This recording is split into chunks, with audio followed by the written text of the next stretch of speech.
കഴിഞ്ഞ 5 വർഷത്തിനിടെ കേരളത്തിൽ 124 പേർ കാട്ടാനയാക്രമണത്തിൽ കൊല്ലപ്പെട്ടതായി വനം പരിസ്ഥിതി മന്ത്രാലയം അറിയിച്ചു. ഏറ്റവും അധികം മരണമടഞ്ഞത് ഇടുക്കി ജില്ലയിലാണെന്നും കണക്ക്. ഇതേസമയം മനുഷ്യ വന്യജീവി സംഘർഷം പരിഹരിക്കുന്നതിനായി കേരള സർക്കാർ കേന്ദ്രത്തിന് സമർപ്പിച്ച 620 കോടി രൂപയുടെ കേന്ദ്ര സഹായം അനുവദിക്കണമെന്ന് ഡീൻ കുര്യാക്കോസ് എം.പി.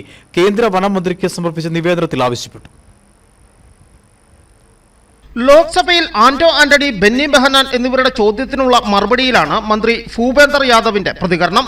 കടുവയുടെ ആക്രമണത്തിൽ 2 പേർ മരിച്ചു. എന്നാൽ ആനയും കടുവയും ഒഴികെയുള്ള വന്യജീവികളുടെ ആക്രമണത്തിൽ കൊല്ലപ്പെട്ടവരുടെ കണക്ക് വ്യക്തമാക്കിയിട്ടില്ല.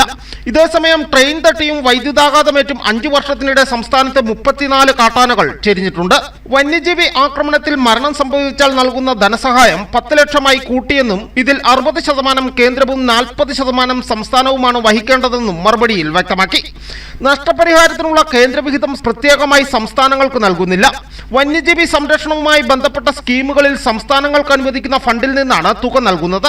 വന്യജീവികളും മനുഷ്യരും തമ്മിലുള്ള സംഘർഷം കുറയ്ക്കേണ്ടതിന്റെ പ്രാഥമിക ഉത്തരവാദിത്വം സംസ്ഥാനങ്ങൾക്കാണെന്ന് പറഞ്ഞ മന്ത്രി ഇക്കാര്യത്തിൽ കേന്ദ്ര സർക്കാരുകൾ കൈക്കൊള്ളുന്ന നടപടികളും വിശദീകരിച്ചു.